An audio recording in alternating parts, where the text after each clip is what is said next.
no one is taking the time to have the conversation about what the difference is between the 1099 and W-2. And you do have to onboard people differently um, when you're scaling your business. Like, you can't treat everybody the same based on how they're being classified and get you caught up. Yeah, for Yeah, sure. and get you caught up real bad. And for tax purposes, it's very different depending on where you're working. Yes, Yeah. yes, Mhm. yes. So what's been your experience? My experience has been that since 2015, when I jumped off the porch and became a full-time entrepreneur, um, I primarily use 1099. I even would 1099 myself Hmm. when I had a tax preparer versus an actual CPA. And I That's a big distinction. Yeah.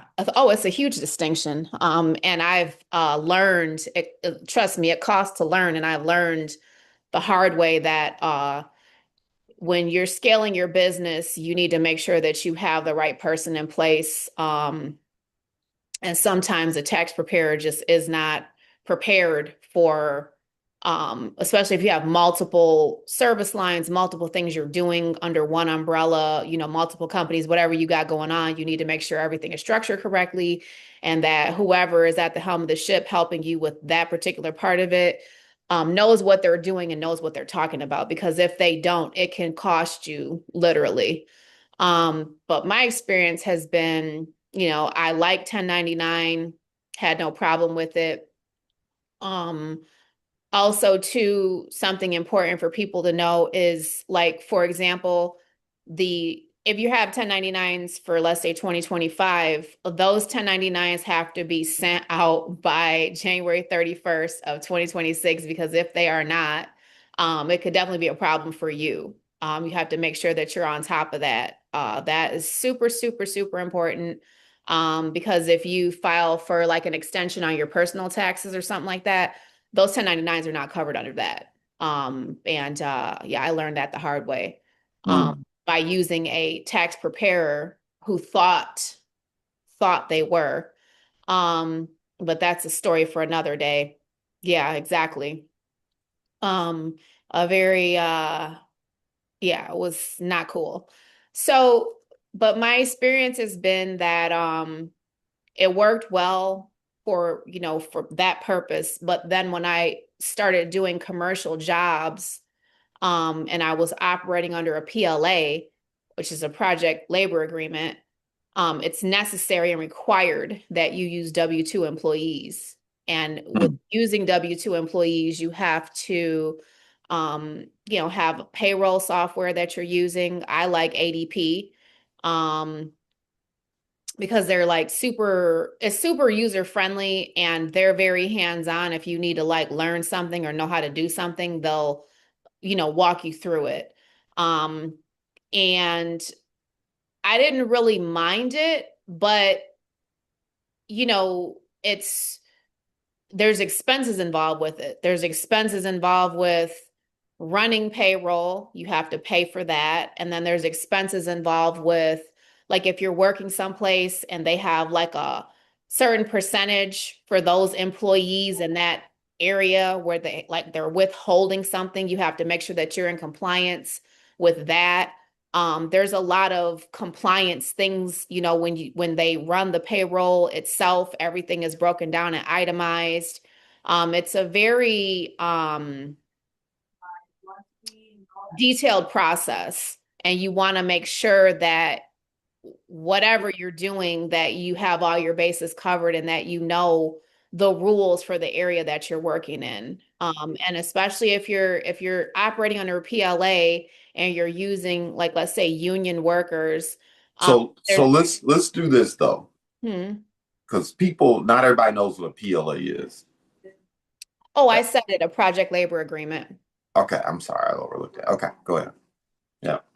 So if you're working with the union, the local union or whatnot, you have to pay like fringe benefits too. So that's Mm. another expense that you're responsible for as an employer. So there's a lot that goes into having W-2 employees. Yeah, it can totally change your business model. Yeah. I And like mean, you said, you have to like for my purposes of what I'm discussing, I have to provide PPE, personal protection, equipment, hard hats, vests, safety goggles, they have to have a steel toe boots. Um, mhm, there's a lot that goes into it. And then for the particular job site that I'm on now, there's you have to have like a safety plan. There was a lot of paperwork that we had to go over before they started working on the job. The actual prime contractor had a list of about 50 rules. And you have to go over that with your employees so everybody's on the same page. And they have their own protocol of what they want going on their particular job site. So it's a lot different than having a 1099 employee. 1099 employee, well, it's not an employee. A 1099 subcontractor it's like a more like a free for all, anything goes type of situation. Whereas we got a W-2, there's more rules and it's more structured than mhm, having a subcontractor that's, getting a 1099. mhm. Um, some of the biggest mistakes an entrepreneur can make. Number one, there's that, there's the hood tales, the rumors that you got to pay someone five, 10, or $20,000 to have to issue a 1099. Number one, we need to clarify that right out the gate. You pay someone $600, you got to send a 1099, right? Um, the other thing that I think we can clarify here as well is a lot of individuals will hire someone 1099, but the language in your contracts, even the language in your NDAs or your non you got to be real careful. You got to make sure that it is clear as day. Okay, like for instance, if you have a 1099, like I'm getting ready to onboard a 1099. And the reason why it works well is I'm paying this person for performance. It doesn't matter to me whether it takes them 10 hours or it takes them 30 hours a week. I just need the task done, Mm-hmm. right? And I have definitely like guidelines, goals, metrics that we're taking aim at here. But even if she finds some technology and somehow gets the job done in 5 hours, as opposed to maybe I think it should take the person 20 hours, I'm indifferent, right? I'm not going to give her quote unquote working hours. I'm not going to tell her um, when she has to clock in, at what time, and when she has to leave or can't leave. um, Once again, I've set expectations for when I expect this deadlines for when I expect things to get done. But the framework is kind of loose. Like long as she doesn't deviate or jeopardize our agreement in terms of the tools that she can use and I'll make it available. And long as information isn't being disclosed outside the organization and she doesn't do anything shady, she has the freedom to kind of come and go as she please and whatever methodology she uses, as long as it doesn't hurt the company, it's all good, right?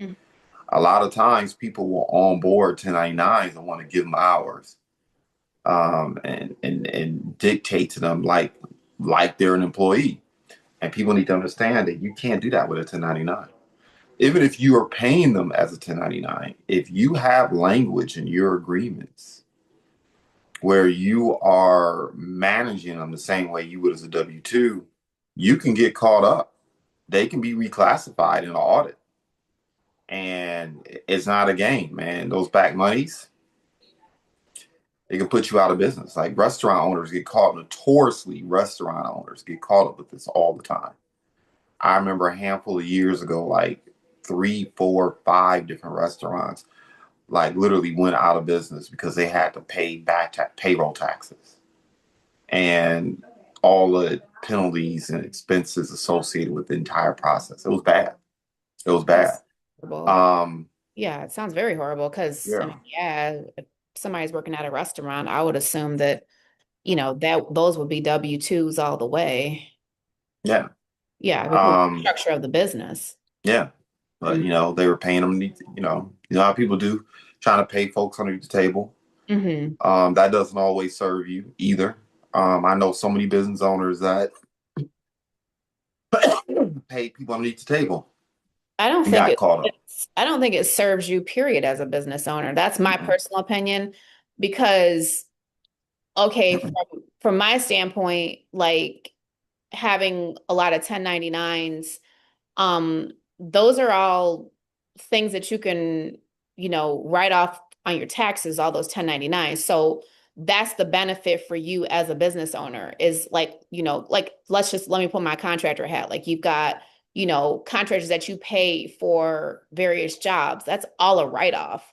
So Yep. paying somebody under the table, like you're still going to be taxed on the money that you're making, but you're not going to be able to write off like what you paid them. So it doesn't serve you. I know a lot of people, especially like within the urban community, Mm-hmm. have a different type of understanding of things. And sometimes it's not clear because they haven't been taught correctly that that doesn't benefit you in any way, shape, or form. Just like if you work with contractors, paying people daily, that does not help you grow your business at all. That helps you to Mm-hmm. keep your business jogging in place because you can't grow and scale if you're, paying people daily. There Yeah. has to be some sort of um system in place, where these people get paid on Friday, that's what it is, and that's it. Yeah. Yeah. Yeah. Um, like oftentimes when business owners are playing that game, they're usually like, I'm not going to say what industry, but there are industries where that are very cash heavy, Hmm. right? They're not using debit cards or credit cards. Sometimes they are, but not really. Hmm. People are coming in paying them cash. Cool. So you're doing 150, maybe even 200,000 in cash, maybe 100 in cash. Let's just keep it there. Let's keep it 100. Doing 100 in cash, but you're claiming 25, 30, and you're paying people underneath the table. And man, it's just such a terrible rabbit hole because number one, when a financial bind occurs, and there will be a financial bind, you're not going to find an entrepreneur, even the wealthiest of the wealthiest people get caught up. Stuff happens either because Right. something happens in their life or something happens in the business. And I try to tell people all the time, one of these things that I encourage business owners to do is build that business credit profile. Hmm. Um, of course, build your personal credit, and you acquire monies, you acquire loans, you acquire credit when you don't need it. Because when you need it, you probably aren't going to qualify for it because you're in a bind. And if you are playing this game where you're only claiming 25% of your income and trying to pay people under the table, when you need help, you're not going to be able to get it. When it's time to apply for monies, even sometimes grants or funding provided through government agencies, because you're playing this game, you're not going to be able to get it. When it's time to buy the car, because the car finally quit, you're not going to be able to do that. When it's time to replace the truck, you're not going to be able to do it. When it's time to acquire equipment for your business, you're not going to be able to do it. Like when it's time to start operating like with grown adult money for real, right? When you start dealing with other business owners, start doing $1 million in revenue, businesses are doing $10 million in revenue, and they're making demands on you, and you may need to use credit, you may need to use alternative financing to take care of the things you need to take care of, but you're playing this game. It's going to make it very difficult for you to scale. I talked to someone the You other won't be day. able to scale. Like Yeah. you said, you just won't be able to do it because you don't No. have the documentation and the paperwork to back Mm-mm. up a bank taking a risk on you to help you Yeah. scale. And it's so many programs that are out there that actually reward business owners for taking on employees. I want people to understand, like, a lot of these federal government grants or even loans that are made available through different organizations and entities, You got to know that they're not giving that money away altruistically, right? They're not doing it because it's quote unquote the right thing to do. The reason why they do it is because they know most small business owner, if you give them a couple bucks, they're going to hire an employee or two, Right. right? Because the ultimate goal as a business owner is to scale and grow a business that operates independently of Mm. you, right? Or, where you don't have to run yourself to the ground. Otherwise, go get a job, Right. right? Even as a solopreneur, you're going to hire an administrative assistant. If you're a successful solopreneur, it's going to become necessary. You're going to need help, someone to do research for you, whatever the case may be. That's why they do it, right? Because um, you're putting money back into the economy, and more importantly, you're building the tax roll, right? You're creating taxpayers when you hire an employee. That's why you get so many benefits as an employer, right? And Yeah. whether you're employing people 1099 or W-2, you have to understand that. Like I've come across so many business owners over the years to get declined for funding because they're playing this game, right? It's important. It's an important conversation to have in the community, because like you said, and as you politely said it, euphemistically, in urban areas, people play this game. Gotta they be play people. they Gotta play be this game a people. lot. Yep. Yeah.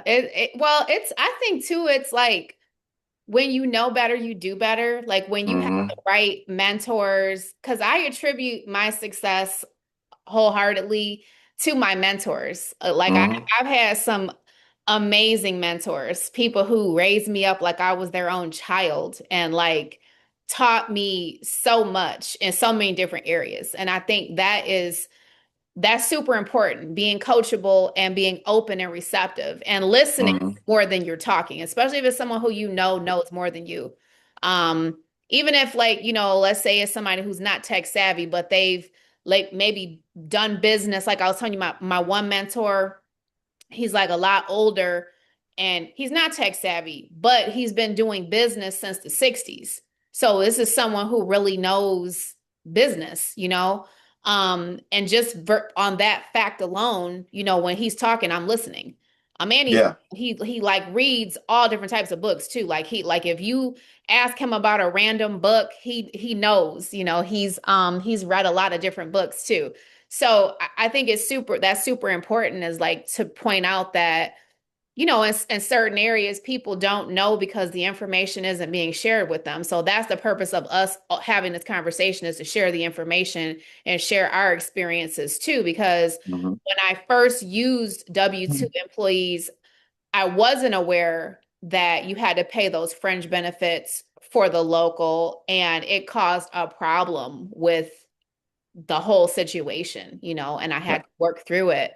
But when you know better, you do better. And then your second time around, you're like more prepared. Everything is, kind of laid out for you. Yeah. I think it's And super, super important. I know a lot of business owners that avoid making the transition to W-2. And let's be real, because there's an administrative cost associated with it. We have 1099, as long as you don't have a certain number of 1099s. We put it that way. Um, you It's can on the nature of your you business. can take you can take a Friday for 2 hours and balance your checkbook. Yeah. Yeah, you know what I'm saying? You can use a software tool, or hell, I mean, if you're old school, I don't recommend it, but you can do it if you have the experience to know how. Literally, legal pad, balance it out on legal. I mean, you can do it. A lot of people don't make the transition to W-2 because you can't do that anymore, right? Because all the different taxes, and we're not going to have a tax conversation today because I'm not a tax specialist and I ain't trying to be. We're going to bring somebody on board to have this conversation. I know you don't want to spend 30 minutes explaining all the different taxes you got to account for either, but The you know, software does it. that's why you get the software, Yeah, I right? mean, well, and too, But it's like when that, you're but working you're, in that field, you want to be polished. Like if you have W-2 employees, the last thing that you want is something that doesn't look polished or professional. Like when they get their check stubs, bam, it's right there. This is like a, well-known software for W-2 employees. So you want to just make sure whatever you're doing it's polished and it's professional. But I also want to talk about the monetary benefits, right? The bottom line is when you make that transition from 1099 to W-2, even for yourself, there are a lot of monetary incentives to do that. Like, I'm not going to do a deep dive in this, but look, the self-employment tax is a real thing. When you're a solopreneur, whether you're operating as a DBA or LLC, you're a sole prop organization, the self-employment tax is 15% on top of state and federal. Yeah. And then if you're operating like in Detroit, you paying taxes to the city. So you're going to get that notification too. Yep. Okay. So Even if you're working in multiple cities, like, like if you're working in like Toledo, they've got they got their hand out too. yeah, Yeah. yeah. You need to understand that. And like operating as a W-2 eliminates a lot. Look, I will pay, which which is what's happening in real time. I will pay a CPA $3,000 to $5,000 to avoid paying $15,000 to $20,000 in tax.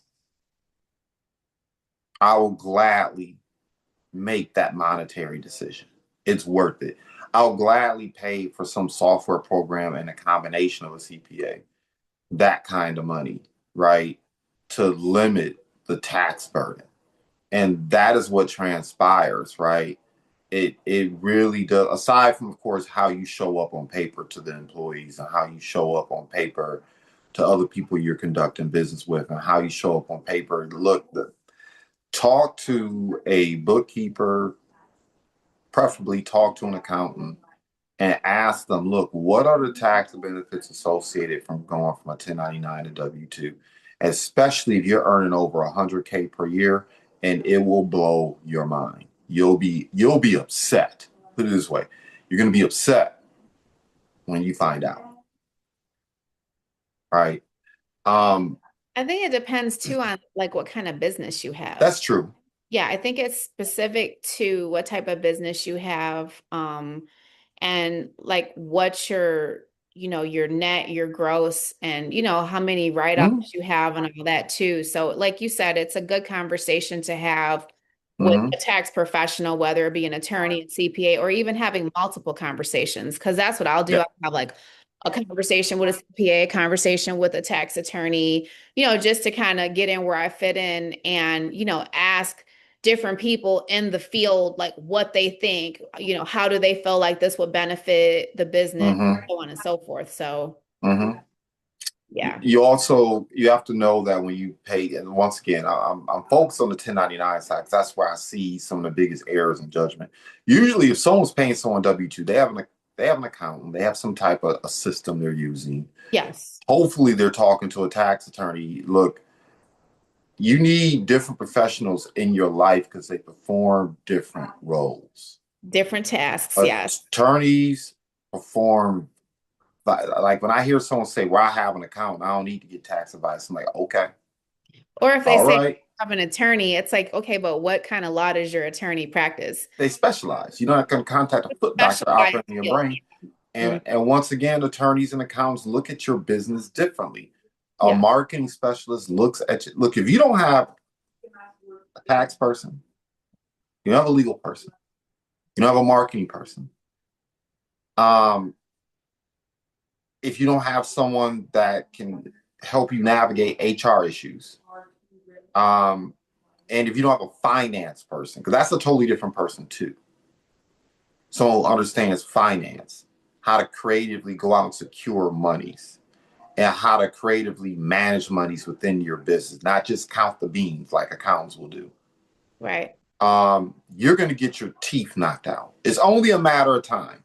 If Yes. after you've heard this today, you can't say you didn't know. You need to sprint. You need to run as hard as you can. Run yourself insane where you have enough revenues to pay for these professionals because you're not going to be able to scale and you're going to get your teeth knocked out. Well, anyway, um, independent contractor agreement. that spells out the playground rules, what the expectations are for the person that you're on board and work within your business. And it also spells out what your responsibilities are to them. Don't forget that. Absolutely. Right? Um, you need to have an NDA, a non-disclosure agreement, because in our community, in the urban community, people are like so Cutthroat. inappropriate. They're cutthroat. It's not even cutthroat, it's inappropriate. They just be running around telling other people's business. Like I'll be sitting down in front of someone and they'll be telling me all the conflicts and issues and different systems that a person's using their business. I'm looking at them like, part of me is like, I don't even want to hear it. Like, I know we should not be having this conversation. I Absolutely. know, Yeah. like, no, you don't spread the family business in the street. Like, you never know who you're talking to. If it's a hater, a competitor, whatever the case may be, and people will do it, man. I sat down in front of people and just listened to them and been like, damn, like you need to have an NDA, okay? It's not just stopping people from stealing ideals. You got to protect your house. You got to protect your. There are people like I think people forget that entrepreneurship is blood sport. Even the people that you're partnering with and working with periodically are not your friends. Some of these people will put your information on the dark web. Okay, Oh, absolutely. you There's a lot of nefarious behavior going on yes, in the business world. Even people who like a smiling face could tell a lie. It could be somebody who you're paying them to perform a service and they're, digging the knife into your back and twisting it. Like, yeah, and it's happened, especially uh-huh. if you're in a business where there is a lot of cutthroat activity, contracting being one of them. You know, Yeah, it's very much a blood sport, but this is the business that we've chosen, mhm. as one of my mentors loves to say, and it's par for the course. Oh, This is what it is, what it is, the lay of the land. So that's why you have to protect yourself mhm. at all costs and make sure that, you're prepared, for these kind of things that can and do happen. Like You you said, also need you paperwork being also need to have a non-solicitation agreement because people will learn about your business. So, and you can't be mad at them. You can't be mad at them. I mean, people are going to use your business as they jump off, right? They're gonna learn on your dime, just like I learned on on somebody's time. Yeah. somebody else's dime, and just like I've learned, when I was employed full time years ago, just like eons ago now, I learned on their dime, right? A lot of the knowledge and approach and the kind of idiosyncratic focus I can have sometimes came from working in the banking industry. I learned on their dime. But what you don't want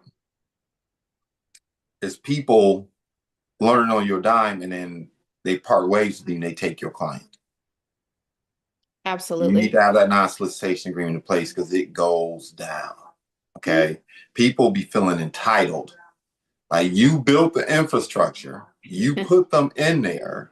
They built relationships while they were working underneath your roof, and then they feel entitled to those relationships. No, you got to have a non-solicitation agreement. You got to be able to bring some consequence to people's lives. Because look, I guess I'm more adamant about this conversation today than normal because I've probably talked to 3 business owners within the last week that seriously got burned, right? Handshake deals with people they worked with, thought they Mm. were good friends, et cetera, et cetera, et cetera. And I'm like, matter of fact, this reminds me of the conversation we just had Friends are friends in with business. a different person, Yeah, right? It's like I need people to understand. Even Ponce and I are gonna have like agreements in place. absolutely. You It's have to. not because I don't trust her. It's not because we're not friends. It's It's because not that's how about you trust. maintain the friendship Yeah, it's not by about trust. This is about being logical about stuff. and Like transparent and right. lay of the land. You don't want things to fall into a gray area where people don't know their lane. or their role, or or their role, exactly. yeah. And I think too, it's super important to bring this up because I think that sometimes people are quick to be offended by Mm, somebody bringing up some like okay, say you have a situation where someone's asking you to partner on something, you're doing a JV or loan them money or help them fund an endeavor, and they're feeling like, oh, we're friends, why would you make it like that, blah blah blah blah blah, like you don't it's not about trust, it's about like people who are smart and who have established themselves and who are successful put themselves in a position to win, and they stay winning by doing things a certain way, following certain protocols, and having contracts in place or memorandums of understanding with people who you're doing business with is smart business. yep. That's just, to me, it's like business 101. And whether you have a personal relationship with somebody or a professional relationship, you people need to understand clearly, boundaries, what your role is, what their role is, the expectations being set properly, and it creates an environment for you to flourish and for there not to be any ambiguity or gray area or uncertainty. And Mm, what you want to prevent in business if you're trying to scale or grow, or even if you just want to tread water and jog in place. Whatever you're trying to do, it's super important. And I think people too many times let their emotions override their logic, and they're like super offended by it, but it's like, people who are super successful that didn't get there by, letting their emotions dictate their moves. They're logical and they're methodical about what they're doing. And that's what you as an entrepreneur, you have to think about that too. yeah. Important. Um, the other thing when you're onboarding, and look, some of these things are applicable to the W-2 world. You're just using different documents. Yep. You're just using different documents because of classification. But trust me, these frameworks that we're talking about are applicable in both worlds because it can go down in both worlds, right? If you don't have these frameworks in place in terms of how you onboard and how you treat people. Um, you know, if you're taking on a partner, better have an operating agreement in place. You're taking on an investor, better have an operating agreement in place. Better have those things in place. Once again, and this all goes back to how, number one, you teach people how to treat you. When someone takes on a major job at a major corporation, these documents get presented. And because these documents get presented, the employees behave differently. Because even if you don't understand what you're signing, somewhere in those documents is something called consequence. And if you step out of line, there's going to be consequence. If you're out here willy-nilly not utilizing these documents and you wonder why your employees aren't showing up on time, wondering why they're leaving early, wondering why they talking back to you any kind of way, you haven't like created a baseline level of credibility and respect. You got to do that. You have to do that with your investors. Like I've told people in the past who invest in me, don't get it twisted. These are the parameters of our agreement. This is your lane. This is my obligation to you, and vice versa.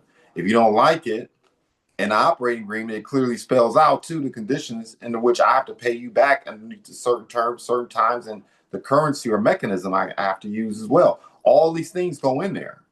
Right. That's why these documents are important.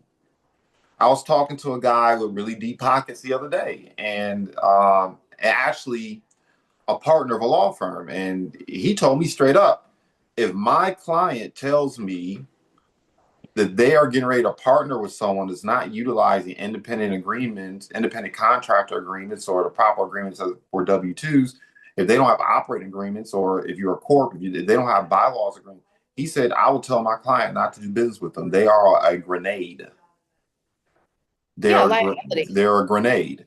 because Liability, absolutely. yeah, one thing goes south, right?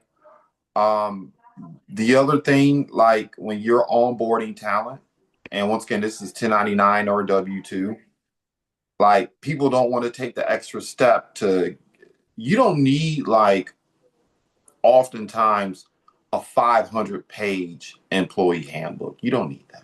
No, you can have something basic. You can I mean, have a keep basic it short employee and manual, but hey, you can keep it short and simple. It doesn't have to take, be. Yeah. yeah, but make sure the description of the roles that you need are written down. So once again, people stay in their lane. It avoids a lot of trouble and conflict. I had a business owner, oh man, because because there are certain like rules and regulations and issues related to compliance you need to be aware of. I mean, we got a lot of people crashing out now having extracurricular relationships outside their marriages, or crashing out having relationships with people they work with. And I'm not here to point the finger or judgment because every I don't know a single person over the age of 45, let's put it that way, that whether they were in the wrong or being wronged, or they were the one doing the wronging and wrong someone else, or both people were wrong, this stuff doesn't happen. But these relationships that develop in the workplace, man, you better have some documents in place to deal with that. I had a situation with a client. Um, I could say I'm not going to because it was public and he gave me, but I'm still not. But anyway, I had a situation with a client where he had two employees that started dating. One of the employees decides, I don't want to date you anymore. The other employee doesn't get the message, continues sending text messages, slaps the person on the butt at the work. Now, it was cool before. All these shenanigans were all good. But the moment that person said no, It was on and popping. the person didn't get the message. So what happens? The person gets mad, never brings it to the owner's attention, by the way. The owner was completely unawares because the owner had verbally told them, I don't want you dating. They disregarded what he said. The person quits, files a lawsuit for sexual harassment and some type of discriminatory lawsuit, not just against the employee, but against the owner. And because the owner didn't have a simple employee manual or handbook that addressed sexual harassment, they had to pay a cost associated with that. And it was not pretty. I bet. It Yeah. sounds ugly just the way you're describing it. And and look, let's be real, this happens all day, every day. I have not, especially coming from the financial services industry, Mhm. high stress, working long hours with each other, constantly in conflict at home and at the workplace. That stress and anxiety, man, people would go to the parking lot and blow it off. Yeah. Blow it off figuratively and literally. Literally. They would blow it off, man. People, I leave the office at like 10:30 p.m. and I notice it's a group of people. I was like, okay, I know I'm not even going. I'm just keep But it you're just gonna, keep your blinders on and keep keep keep pushing. Yeah, keep it and keep moving. pushing. We Yeah. we we going to the office party, and I'm sitting up watching the body language. Yeah, you're not I, slow. You know what's going on behind. I'm looking at the woman, her husband there, and I'm looking at the fact that her body language is betraying her. When somebody else gonna come around, she laughing a little bit too hard, Yeah, putting her hands on the person too often right in front. I'm like, man, right. look. So Let me get out of here before some workplace violence breaks out. so I don't want to be a witness. so this real talk though. These are things that happen, Yeah, these are real right? life situations. These are things that happen. Like I was having a conversation, with my significant other, my life partner, and I was like, the type of stuff that we've been hearing about in the news is like people want to point the finger and criticize. And look, these people messing up the bag. They're being stupid. They're being short-sighted. They're being foolish. Childish. You can, if Childish. you want to go, if you want to apply a moral standard, they're being immoral. But at the same time, I have been in too many situations. Not, I've not. Let me make sure this is clear because people be listening and chopping stuff up, and internet gets to talking. I have not vetted any of my clients' lives. Okay, and let me just make sure this is clear. It has not happened. That is not appropriate behavior, inappropriate behavior. I have not participated. But what I will tell you is I've been in situations where people close to me have, let their feelings get caught up, got too short sighted, got blinded by the P. Um, I've been in situations where it was like the temperature went up, and I was like, I have to extricate myself from this household. I have to ask this person to leave the office because if this goes on any longer, I might make an error in judgment. So I know it goes on. You have to address these things, Right. right? You have to address these things on paper, and you got to make it clear to people you're working with. You got to make it clear, right? Um, when you're onboarding with the individuals I'm onboarding, I'm having Zoom calls like this, and they're recorded. They're recorded. And I utilize the Zoom calls as a training tool when I'm Ab- onboarding people, but also a reminder, these are the terms that we're working together. Like, Right.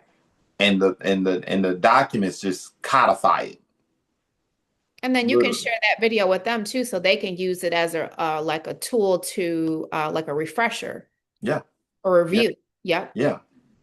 I mean, I know this was supposed to be just a conversation about the difference between 1099 and W-2, but a broader discussion I think is necessary about like how to onboard people properly, Absolutely. right?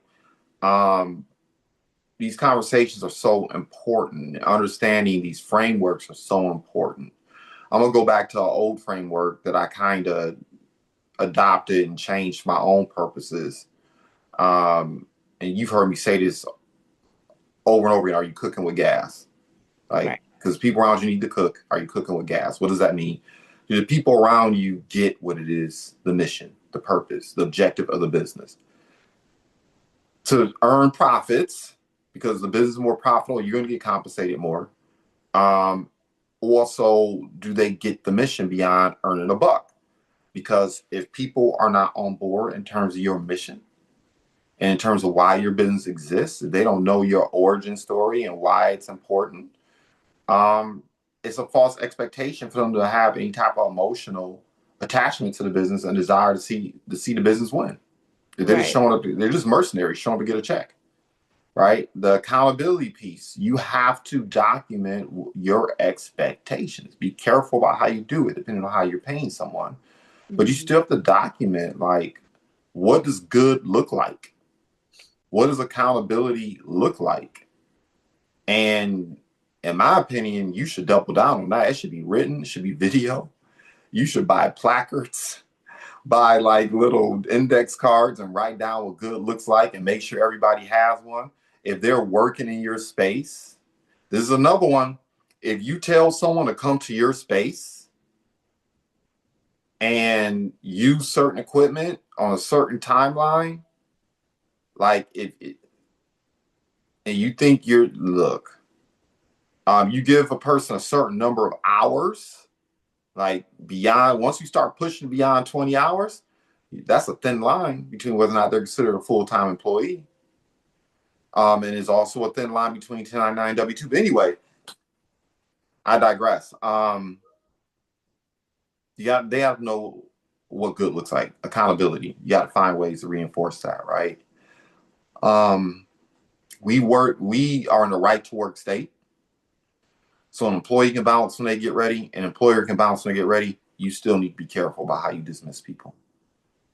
Absolutely. That's why you better be clear as day about what skills and criteria you're looking for in a candidate. And even if they don't have them, you still need to be clear about what those are. And if you Mhm. need to put them on some type of program to help them get those skills so they can remain in your employ or remain contracted with you, you need to be clear about that. Absolutely. These are things that happen on a regular basis, and I just think people forget that yeah, you're selling a product or service, but don't ever forget, if you're a business owner and you start taking on help, you are in the business of people. Yeah. And people are fascinating. People are not nearly as predictable as you think they are. They're really not. So these are the things that you have to take into account when you are onboarding talent. You're onboarding people to help you grow your business. I hope a lot of this like lands. I know it's not necessarily the sexiest conversation in the world, but it's a conversation that's so absolutely critical if you're going to scale and get out of the rat race. It's so critical. I mean, I'm getting ready to onboard a friend. I count her as a friend. I count the guy that is a friend and the other, like, I count them as friends, but still, I know better.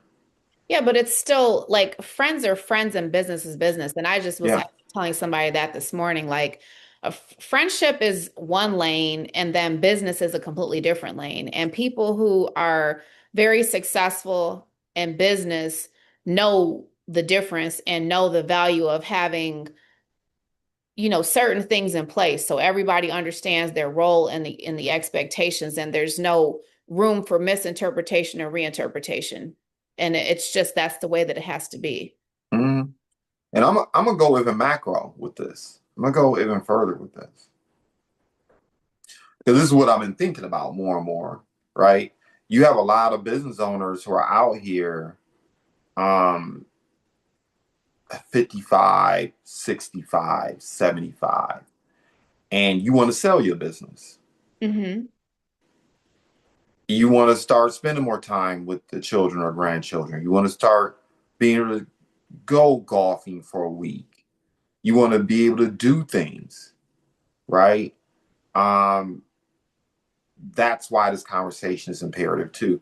If someone is interested in buying your business, whether they're going to use financing, whether they're going to use cash, whether they're going to use seller finance, whatever the case may be, look, they're not buying the services and product per se, they're buying the system. Right. And if you don't have a system in place, not only is your business not really fundable, and there's a lot of belt tightening taking place in the economy right now because we all know it's getting ready. We all know it's about to be rocky over the next year or so. And these banks and financial institutions, and you have what's going on with the federal government, they're tightening the belts. I'm not here to have a conversation about the politics of it. I'm an entrepreneur. I'm dealing with what it is, Right. which means it doesn't matter what the politics are. You deal with that at the voting booth. But once the elections have transpired, you got to be able to navigate and adapt. So the belt tightening is taking place. If you don't have these things in place, this is not like what transpired during COVID. Money is not going to be free falling over the next handful of years. And money never disappears, it changes hands. But while we figure out what hands is going into and how to get in front of it, you got to be aware of this stuff, right? Yeah. Um, and you also have to be aware of the fact that, man, what is it? There's a quote in a movie that I love. I think it was called Heat. I need to watch that again with Al Pacino and And Robert De Rob. Niro. Yeah, yeah. Oh yeah, He says that's an oldie but goodie. when you feel the heat, you gotta be able to drop everything. You gotta be willing to drop everything. Oh, Well, absolutely. look, you started your business. You will lose ownership of your business. It's gonna happen one of a couple ways. You're going to fail. It is what it is. Hmm. We all have tasted it. You're going to be too old one day to operate that business. You're going to meet your maker. Yeah. Or the thing that people don't think about is somebody will take your business from you.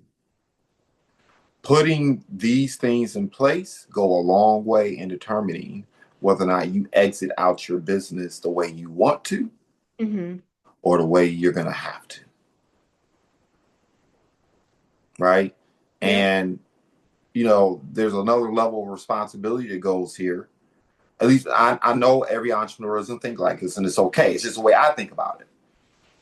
And not only am I obligated to make sure my business is structured properly and being structured properly as I continue to grow and find out mistakes and errors I'm making and improve in terms of what I'm doing, even for my family.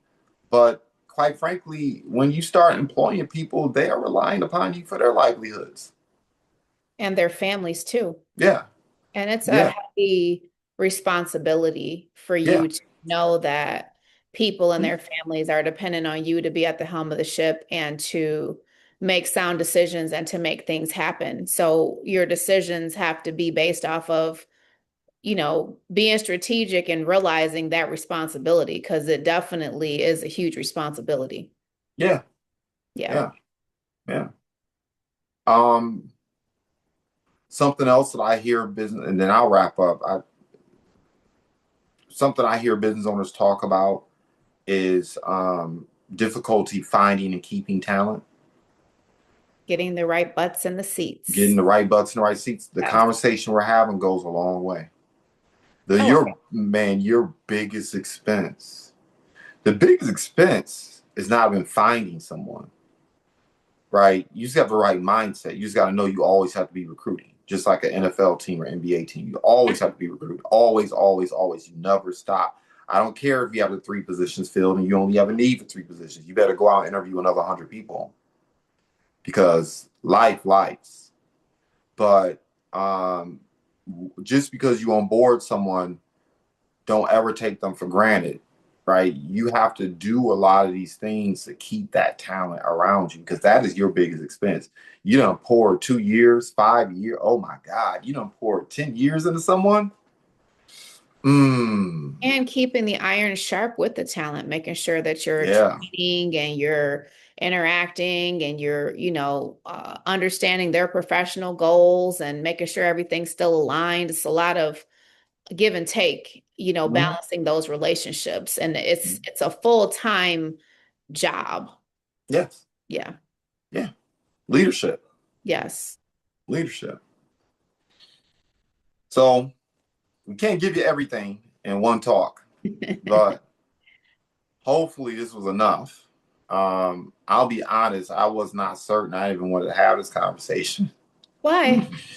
Um, because I'm in the process myself right now. Like I'm pivoting hard in 2020. This is gonna be a hard pivot Mm-hmm. in 2026. Yeah, you For mentioned me. it. Yeah. Um and all things that I'm doing.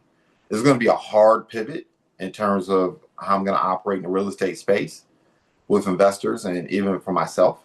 It's going to Mhm. be a hard pivot in terms of how I show up and what I help entrepreneurs with in 2026. It's going to be a hard pivot, even in terms of having to adapt to new faces in the PPLSI business, right? It's going to be a real hard pivot there in the sense that maybe there's not going to be as much change in terms of the modus operandus, but new personalities and making sure that culturally things are in place to see people move faster. Like I'm a firm believer if like the people coming behind us should be moving faster than we did. If it took you 3 months to accomplish something, the person coming behind you, if you're doing things correctly, should get there in a month, right? Yeah. Um, so yeah, it and thinking about systems right now, I'm not going to say I'm burnt out, but I'm going to say I'm a little bit like, I done spent a lot of time on this, and I'm going to spend even more time on it. But then I started thinking about onboarding talent. I was like, I think because I've had so many conversations with business owners where it did not go well over the last week or so. Yeah. And also just dealing with people who aren't even business owners, but still with partnering people and it going south and you just sit back and it's like, I gotta wash this off me. Like I don't know. Yeah, for sure. Yeah, You don't yeah, want have it's like with cancer, you don't want it to spread. yeah, Yeah, yeah, for sure. yeah. So um But I think yeah, having the right mindset is important too. Just knowing the task and knowing how you have to execute it. That's makes yeah. a lot of difference. And then the other thing too is when you are a leader in the organization, Hmm. I think oftentimes people think that we don't share things because we're trying to gatekeep. Sometimes we don't share things because we're trying to protect the energy.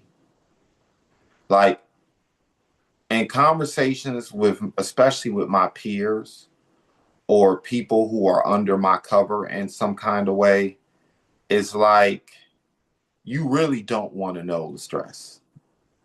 And I'm not trying to bring somebody else's energy down. You winning, you having a good day, you having a good week, you having a good run.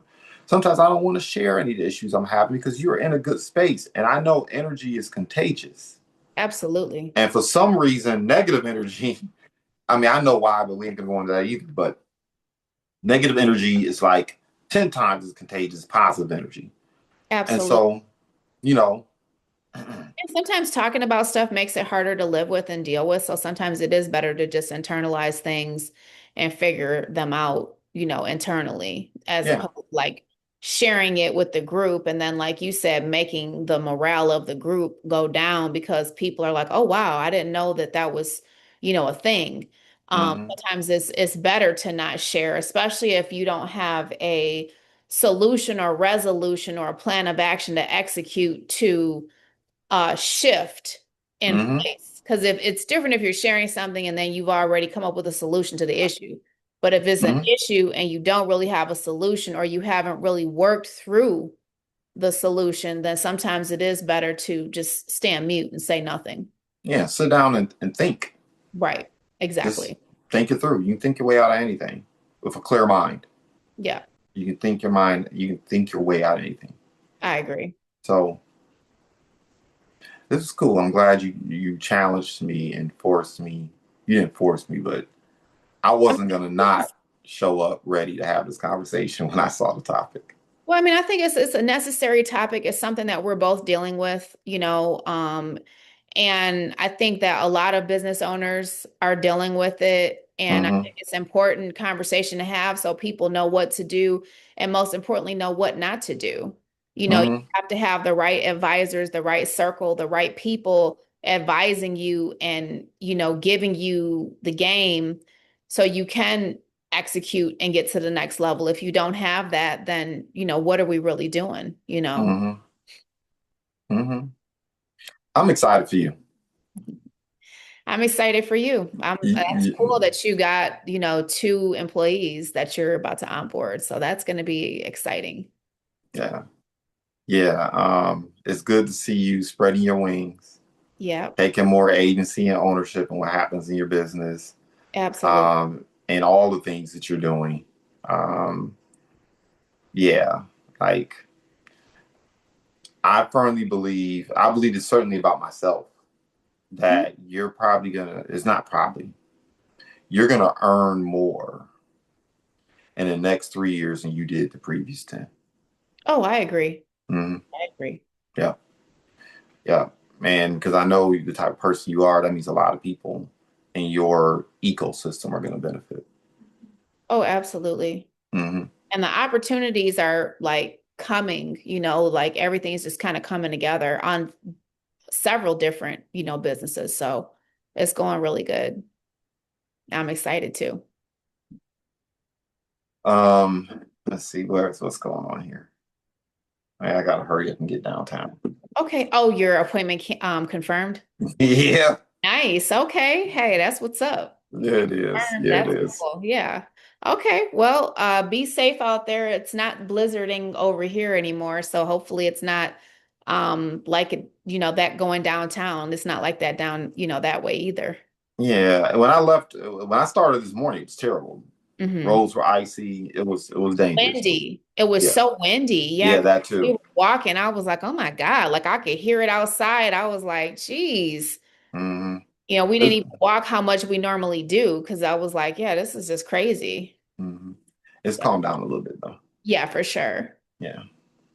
Okay. So to be continued as always. Get Yes. out, crush it, and we'll be connecting again here soon. We got a lot to talk about. Congratulations on your rank advancement too. Oh, thank you. I'm very excited about that and just excited to rub elbows with people who really do need what we offer. Yep. Yes, indeed. Yes. All right. I'll see you soon. All right.